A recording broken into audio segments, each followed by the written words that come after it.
நீ ஹாஸ்பிட்டல்ல இருந்த. ஏற்கனவே நீ ஒரு பயந்தாங்குழி. இத வேற சொல்லி நான் உன்னை பயமுறுத்தணுமா?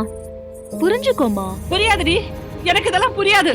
ஏதோ ஆவிகளோட பேசுறேன், அவங்களுக்கு உதவி பண்றேன்னு சுத்திக்கிட்டு இருக்கேன். என்னடா விதின்னு வேதனைப்பட்டுக்கிட்டு இருக்கோம். இப்ப என்னமோ புதுசா கருப்பு உருவங்கிற, சாமியார் வந்தாருங்கிற, இது ஒண்ணும் சரியா வர்ற மாதிரி எனக்கு தெரியலங்க. ஐயோ அம்மா, எனக்கு தான் ஒண்ணும் ஆகலையே. ஒண்ணும் ஆகலன்னா அப்படியே விட்டுறதா? நாங்க 2 பேரும் உயிரோடு இருக்கும் போதே இப்படி எல்லாம் நடக்குதுன்னா எங்க காலத்துக்கு அப்புறம் என்ன ஆகும் கொஞ்சம் யோசனை பண்ணி பாரு. முதல்ல ஒரு கல்யாணத்தை பண்ணி வச்சுதாங்க ஆகணும். கல்யாணத்துக்கும் இதுக்கும் என்னம்மா சம்பந்தம்? சம்பந்தம் இருக்குடி.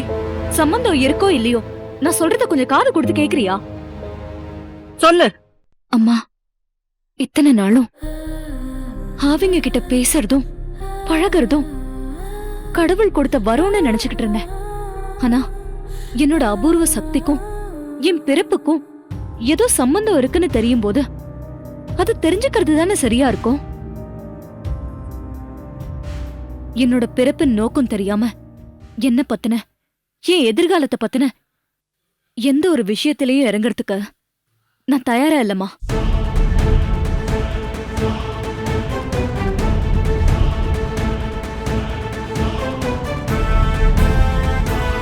நாம சிறுவாச்சூர் போக போறோம். ஆமாமா, நீ ஹாஸ்பிட்டல்ல இருந்தப்போ உனக்கு உடம்பு சரியான உடனே நான் சிறுவாச்சூருக்கு வரேன்னு வேண்டிக்கிட்டேன். இன்னைக்கே நம்ம கிளம்புறோம். நீ, நான், அப்பா. அப்பா, அதுக்குண்டான எல்லா ஏற்பாடுகளையும் நான் பண்ணிடுறேன்.